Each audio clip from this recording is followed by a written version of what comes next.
오늘 말씀의 제목은 신앙 점검입니다. 무엇이든지 항상 점검이 필요합니다. 제가 1990년대 초반에 경기도 화성시 비봉면에 있는 배농사 짓는 친구 집에 놀러 간 적이 있었습니다.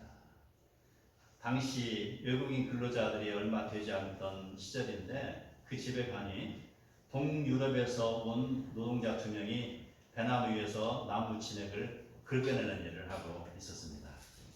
지금은 외국인 근로자들도 한국인 못지않게 열심히 또 잘하고 있는 사람이 많지만 당시 그들은 공산권에 있다가 소련을 이야기하고 있습니다. 민주 진영이 된 지 얼마 안 된 시점에서 자유와 책임과 등률에 대한 개념 정리가 덜 되어 있던 때입니다. 2명의 외국인 근로자가 일하는 모습을 보고서 친구가 이야기했습니다.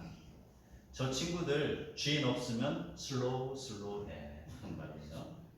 빨리빨리 하라고 이야기를 해도 그 빨리빨리 개념을 몰라요. 그래서 빨리 하라는 말, 우리나라 사람들이 주로 쓰는 전매 특허잖아요. 빨리 해서 우리나라 지금 경제가 이렇게 올라왔잖아요. 얼마나 답답했으면 주인한테 빨리 소리를 많이 들어가지고 주인 모습만 나타나면은 슬로우 하다가 이제는 이렇게 빨리 하는 거예요. 그런데 일에 효율이 없어요. 손만 바쁘게 움직이는 것이죠. 손만. 긁어내야 할 그런 부분에 도구를 대서 정확하게 착 빨리 긁어내야 하는데 이렇게 수박 커다란 식으로 일을 하는 것이죠. 효율이 없습니다. 형식은 취하고 있지만 방법을 잘 모르는 묻지 못할 일들이었습니다. 바로 그들에게는 태도의 점검이 필요합니다. 형식은 있지만 우리의 신앙도 바로 본질을 알지 못하는 일은 없는지 오늘 우리에게 주신 말씀을 통해서 점검해 보고자 합니다. 6장 1절 다윗이 이스라엘에서 뽑은 무리 3만 명을 다시 모으고 다윗이 온 지파 중에서 3만 명을 모집했다는 것이죠. 자, 많은 사람입니다. 언약궤를 이동하는데 그렇게 많은 사람이 필요할까라고 질문할 수가 있습니다. 그런데 그 언약궤는 블레셋 접경에 위치하고 있어요. 그렇기 때문에 블레셋 사람들의 공격을 대비하기 위한 것일 수 있습니다. 그리고 언약궤에 대한 온 국민의 관심을 집중시키는 것과 하나님을 믿는 신앙을 고취시키는 그런 목적을 또 가지고 있을 수 있습니다. 그리고 또 각 지파 간의 유대감을 조성함으로 인해서 통일 왕국의 결속을 이루는 그런 의도일 수가 있습니다.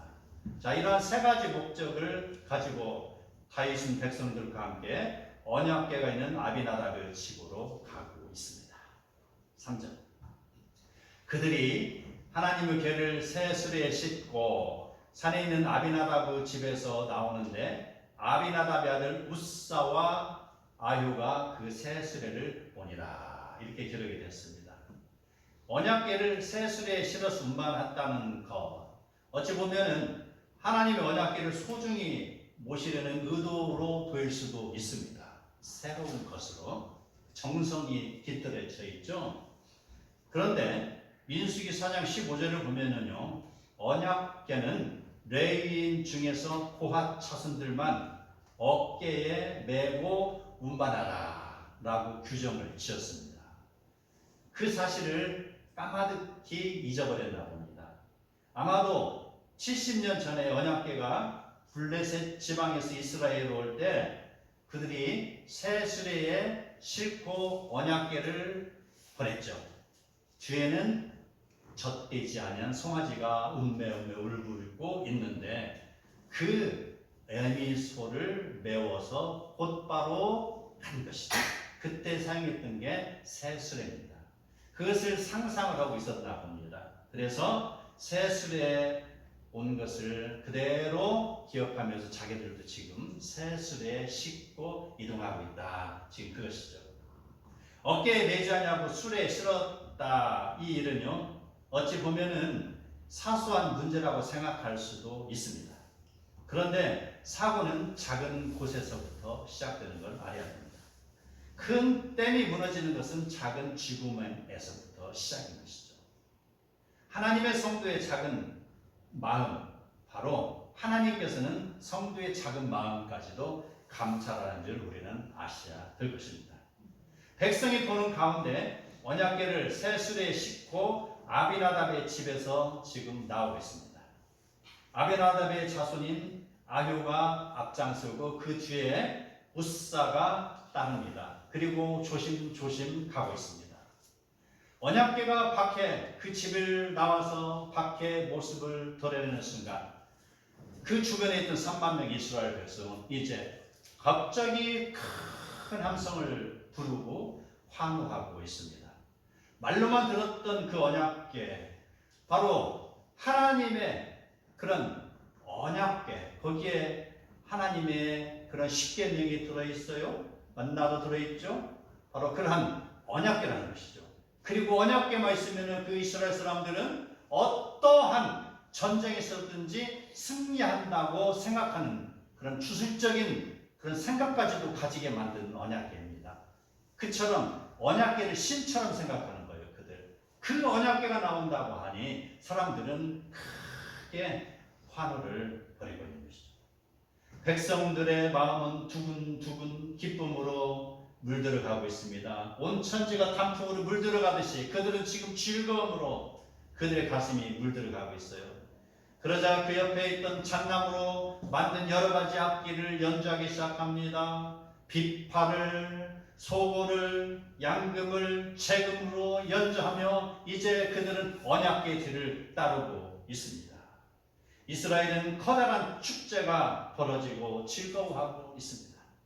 수레가 한참 이동하여 나군의 타작마당에 이르렀을 때 문제가 발생합니다. 잔잔하게 걸어가고 있던 소들이 갑자기 뛰기 시작하는 것이죠. 김포장도를 차가 달리는 것처럼 소들이 뛰기 시작하는 것입니다. 그러자 그 위에 실은 언약궤도 덜컹덜컹 흔들흔들 곧 떨어질 것만 같습니다. 그 뒤를 따르던 우사는 걱정이 됩니다. 손을 들어서 언약궤를 붙든 것입니다. 그런데 마치 번개 맞은 사람처럼 우사는 그 자리에서 즉사하고 말았습니다. 소들은 무엇을 보았기에 그 자리에서 뛰었을까요? 축제가 무르익어가는 시간에 하나님께서는 사자를 보내어서 소들로 하여금 두렵게 만들고 소들을 뛰게 만든 것입니다. 그로 인하여서 언약궤가 떨어질 지경에 있을 때에 그 언약궤를 소중히 여기는 우사, 그의 행동, 그의 모습, 그는 모든 백성이 보는 가운데 죽음이었습니다. 착한 마음을 가진 우사가 왜 죽어야만 했을까요? 복음을 전하던 스데반이 왜 돌에 맞아 죽어야만 했습니까? 이 사건은 분명히 하나님께서 백성에게 주시는 메시지가 있습니다. 어깨에 메고 가라는 율법을 경홀히 여긴 다윗과 백성의 잘못된 행동에 대한 하나님의 징계입니다. 그리고 하나님의 말씀으로 돌아와가는 사인인 것입니다. 우사의 죽음을 통해서 모든 백성이 보는 앞에서 말입니다. 70년 전에 블레셋 사람들이 언약궤를 수레에 실어서 보냈을 때는 아무런 일도 일어나지 않았는데 바로 그들은 블레셋 사람들은 그들에게 아무 일 일어나지 않은 것은 그들은 율법을 모르고 있기 때문이죠. 그런데 이스라엘 사람들은 상황이 다르죠. 율법을 아는 것이죠. 모르고 지은 죄를 일컬어서 요즘 법률 용어로 과실치사라고 그러잖아요. 그래서 그 과실치사는 형량이 적어요. 과오에 내가 고의적으로 하지 않고 어쩌다 보니까 실수해서 일이 벌어졌다. 그 과실치사입니다. 지금 블레셋 사람들에게는 과실치사가 적용이 되는 거예요. 그래서 그들은 죽지 않았습니다. 그런데 알고 지은 죄는 형량이 제대로 정해집니다. 오히려 더 무거울 수가 있어요. 지금 이스라엘 백성에게는 무거운 형량이 주어진 것입니다. 알면서 왜 그러냐라는 것이죠. 자, 이런 내용은 우리 구약 성경에 많이 찾아볼 수 있습니다. 그중 아비나답과 아비후, 그들은 하나님의 법들을 알면서도 하나님이 명하지 아니한 다른 불을 담아서 여호와 앞에 분향한 이유로 인하여 불이 여호와 앞에 나와서 그들을 삼킨 일이 있습니다. 무사의 행동이 비록 의로웠을지라도 그는 만지지 말아야 할 언약궤를 만진 것입니다. 하나님이 그를 일벌백계로 죽게 하신 것이죠. 만백성이 보는 앞에서 죽게 하신 것입니다. 하나님은 무사의 죽음을 통해서 율법을 소홀히 생각하고 있는 백성에게 경각심을 고취시키고 있습니다. 그 일로 인하여서 다윗은 그날에 여호와를 두려워하였다라고 기록이 되어 있습니다. 우사의 죽음으로 인하여서 다윗은 순간적으로 분노가 치밀어 올랐지만 하나님께서 진노하신 이유를 그는 곧 깨달았습니다. 본인 스스로 옛날의 것을 기억했는지 아니면 어떠한 나이 드신 제사장이 그것을 기억하고 율법에 이르기를 하면서 레위인 중에서 고핫 자손만이 언약궤를 어깨에 메고 이동하라고 하셨습니다 라는 말을 들었는지 그는 이제 바로 그 자기들이 잘못한 사실을 깨닫게 되고 두려움에 쌓여 있는 것이죠. 이러한 일을 당했을 때 우리는 신앙 점검이 필요합니다. 열심보다 중요한 것은 방향입니다. 여러분, 나는 지금 하나님의 방법으로 잘 살고 있는지 점검해 보시기 바랍니다. 아멘. 가인은 자기의 방법으로 제사를 드렸으나 하나님이 그의 제사를 받지 아니하셨습니다. 사울은 제사와 순종을 구분하지 못하였다가 질책을 들었습니다. 바리새인들은 율법을 자랑하였으나 율법의 본질이 없는 껍데기 뿐이었습니다. 사두개인들은 이성적인 신앙을 추구하고 있으며 부활의 신앙을 믿지 않고 있다가 역사 속에서 사라져 버렸습니다. 성경 마지막 요한계시로 나오는 라오디게아 교인들, 그들은 어땠을까요? 물질의 풍요를 하나님께서 주시는 축복으로 착각하고 있다가 그들은 바로 차지도 아니하고 뜨겁지도 아니한 자라 꾸지람을 들었습니다. 그러면 현대를 살아가는 나는 어디에 해당이 됩니까? 과연 나는 하나님의 말씀에 순종하고 있는지 생각해 보시기 바랍니다. 아멘. 하나님은 우리를 벌하시기 위하여서 점검하는 분은 아니십니다. 자기의 백성을 사랑하시기 때문에 그 백성을 다시 쓰시기 위하여 점검하는 것입니다. 고장난 신앙을 방치하면 영영 사용할 수 없기 때문에 하나님은 다시 점검을 하시는 것입니다. 다윗은 지금 자기와 백성이 언약궤는 레위인 중에서 고핫 자손들만 어깨에 메고 운반하라는 명령을 어기기 때문에 이러한 일이 일어나는 것이라는 것을 깨닫고 언약궤를 다윗 성으로 옮기는 일을 중단하였습니다. 그리고 어떠한 결정을 내렸을까요? 바로 가드 사람 오벳에돔 집으로 언약궤를 메고 가게 한 것이죠. 두려운 거예요.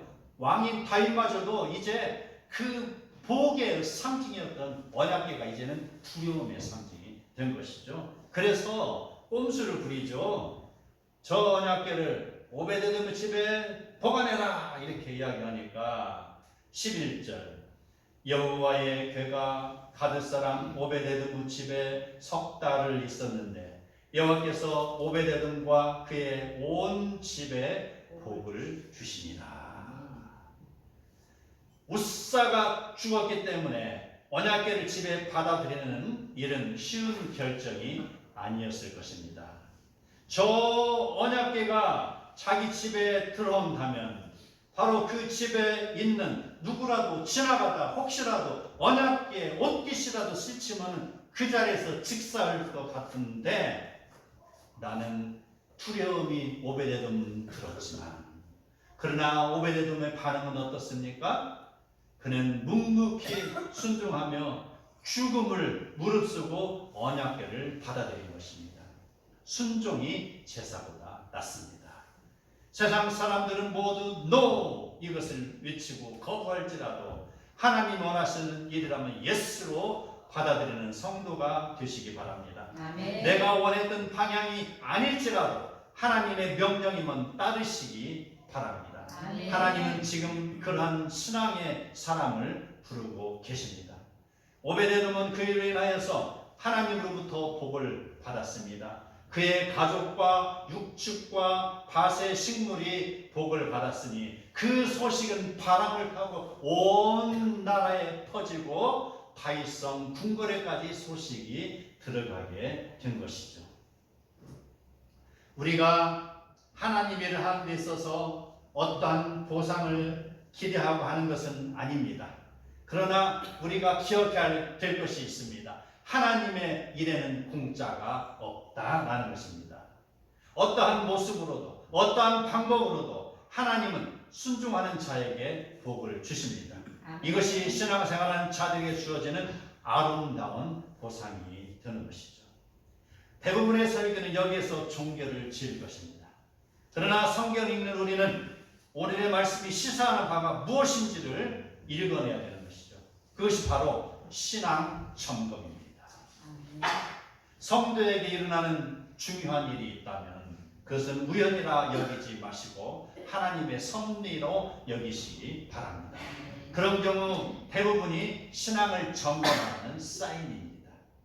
이스라엘은 사무엘 이후 제대로 된 신앙 교육을 받지 못하였고 사울의 통치 기간 동안에 오랜 기간 동안 망가진 나라, 잊혀져가는 신앙, 묵묵히 잠들어 있는 백성들, 하나님은 그들을 깨우시기 위하여서 하나님은 옷살을 시대반처럼 희생양으로 삼으신 것입니다. 모든 백성으로 하여금 하나님을 두려워하고 경외하게 하시기 위한 것이죠. 그리고 하나님이 주도적으로 이끄시는 다윗 왕의 역사가 이제 본격적으로 펼쳐지기 시작하는 그런 시점에서 하나님께서는 온 백성의 신앙을 지금 점검하고 계시는 것입니다. 사무엘하 8장 14절 다윗이 어디로 가든지 여호와께서 이기게 하셨더라. 하나님께서 바로 하나님을 경외하는 다윗의 신앙을 더욱더 견고하게 합니다. 다윗뿐만이 아니라 온 백성 말입니다. 그동안에 흩어지고 무너지고 망가졌던 신앙의 소유자들인 이스라엘의 온 백성의 신앙을 다시 불불듯 일으켜서 뜨겁게 하나님만을 경외하며 율법을 사랑하며 하나님의 사랑을 세상에 전파하는 그런 크리스찬으로 만드는 것이죠. 그 위에 하나님께서 다윗에게 복을 주시는 것입니다. 시편 21편을 보면 여호와여 왕이 주의 힘으로 말미암아 기뻐하며 주의 구원으로 말미암아 크게 즐거워하리이다. 그의 마음의 소원을 들어주셨으며 그의 입술의 요구를 거절하지 아니하셨나이다. 라는 감사의 기도가 울려 퍼지는 것을 우리는 읽어보고 있습니다. 사랑하는 성도 여러분, 신앙의 원칙을 떠나 이렇게 해도 되겠지라고 여기며 자기 방식으로 하나님을 섬기는 잘못은 혹시 있지는 않으십니까? 고장난 신앙을 보수하지 아니하고 그냥 창고에 처박혀 두지는 않았습니까? 하나님께서는 형식적인 신앙을 용납하지 않으십니다. 형식적인 예배를 드리는 말라기 시대에 그런 제사장과 정치 투자자들과 백성들 그들에 대한 응답은 하나님께서 철저하게 400년이라는 기간 동안에 신구약 중간기에 침묵의 기간을 정했습니다.